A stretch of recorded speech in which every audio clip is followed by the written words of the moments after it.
Good morning, 7th grade. We're moving on to lesson 70.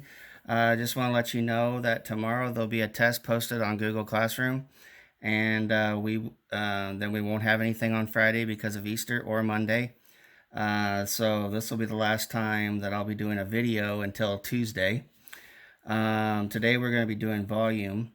So turn to page 491 in your book, lesson 70. And one important thing that I want you to learn for volume, the formula for volume is length times width times height. And when we're dealing with volume, we're always going to have a unit of measurement, and it's going to be cubed instead of squared. Squared is area, volume is cubed.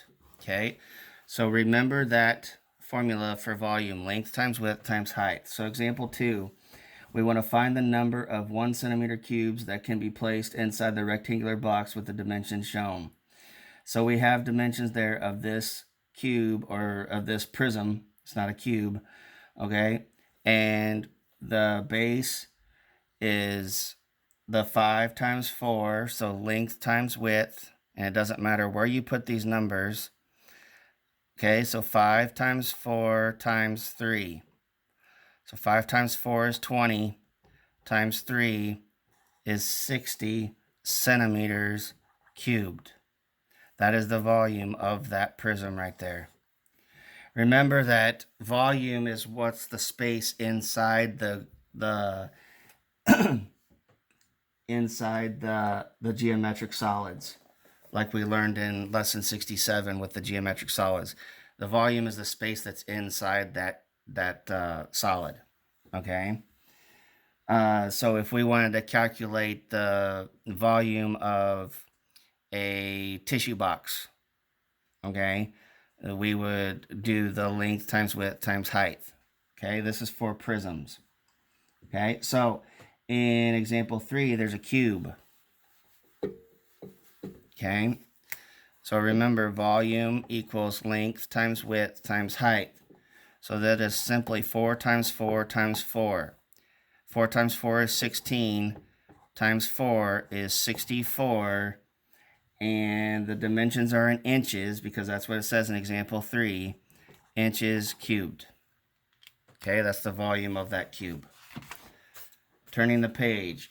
Now example 4, it's a different type of solid there. Okay, it's not a prism. And you see the rectangular part on the bottom, it's like an L shape, okay? It's a backward L, or a tipped over L, or however you want to look at it.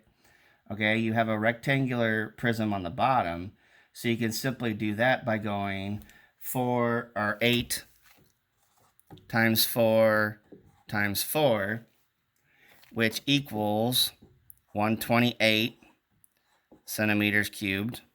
Okay, now that's the bottom part. And you see the line there underneath the solution part where they've cut it they cut the cube off on the top.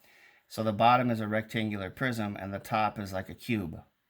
Okay, and the cube then is 4 times 4 times 4. Okay, and that equals 64 centimeters cubed. So then you just add these two together and you get 192 centimeters cubed.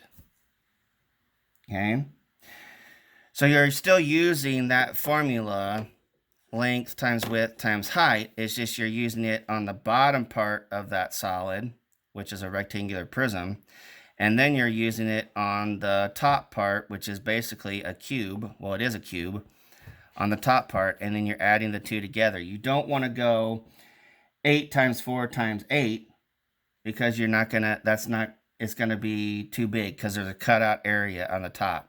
It's not a full rectangular prism. There's a rectangular prism on the bottom and a cube on the top, but you don't want to, you want to split it up. Okay? So today your assignment is evens. And like I said, you'll have a test posted in Google Classroom tomorrow. You won't hear from me again until next Tuesday. And have a blessed Easter. Stay safe and healthy. And I'll talk to you again on Tuesday.